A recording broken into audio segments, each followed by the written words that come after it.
والقلم وما يسطرون ما أنت بنعمة ربك بمجنون وإن لك لأجرا غير ممنون وإنك لعلى خلق عظيم فستبصر ويبصرون بأيكم المفتون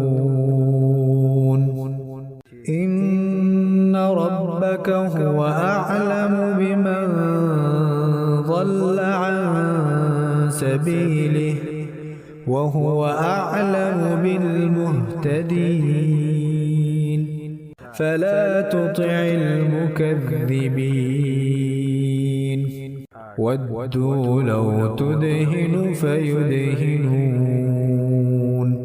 ولا تطع كل حلاف مهين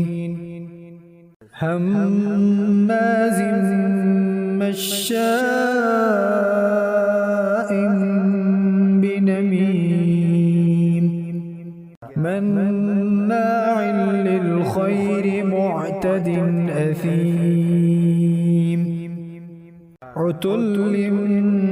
بعد ذلك زنيم أن كان ذا مال وبنين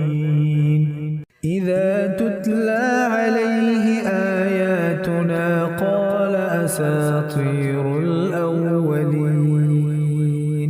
سنسمه على الخرطوم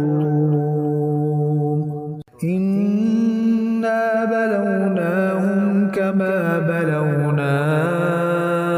أصحاب الجنة إذ أقسموا ليصرمنها مصبحين ولا يستثنون فطاف عليها طائف من ربك وهم نائمون فأصبحت كالصريم فتنادوا مصبحين أن اغدوا على حرثكم إن كنتم صارمين فانطلقوا وهم يتخافتون ألا يدخلنها اليوم عليكم مسكين وغدوا على حرد قادرين فلما رأوها قالوا إنا لضالون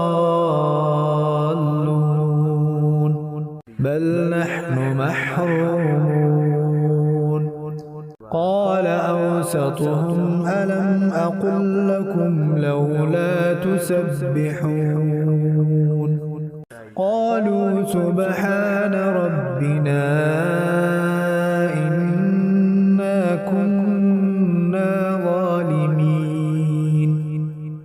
فأقبل بعضهم على بعض يتلاومون قالوا يا ويلنا إنا كنا طاغين عسى ربنا أن يبدلنا خيرا منها إنا إلى ربنا راغبون كذلك العذاب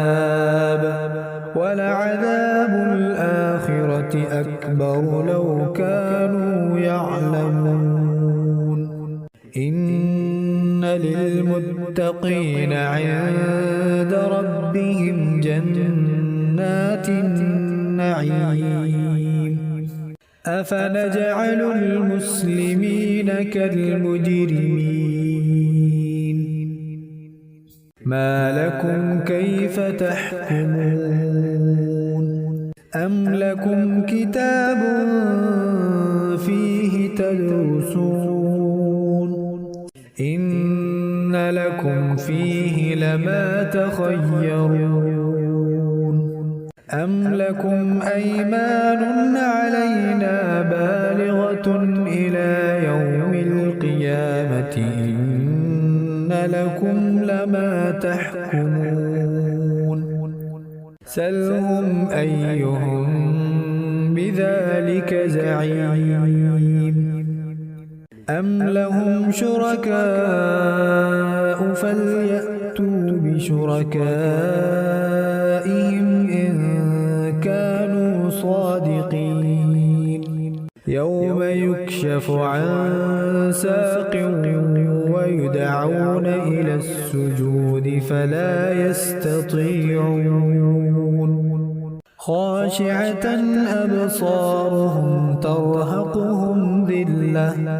وقد كانوا يدعون إلى السجود وهم سالمون فذرني ومن يكذب بهذا الحديث سنستدرجهم من حيث لا يعلمون وأملي لهم إن كيدي متين أم تسألهم أجرا فهم من مغرم مثقلون أم عندهم الغيب فهم يكتبون فاصبر لحكم ربك ولا تكن كصاحب الحوت إذ نادى وهو مكذوب لولا أن تداركه نعمة من ربه لنبذ بالعراء وهو مذموم فاجتباه ربه فجعله من الصالحين وإن يكاد الذين كفروا ليزلقونك بأبصارهم لما سمعوا الذكر ويقولون إنه لمجنون وما هو إلا ذكر للعالمين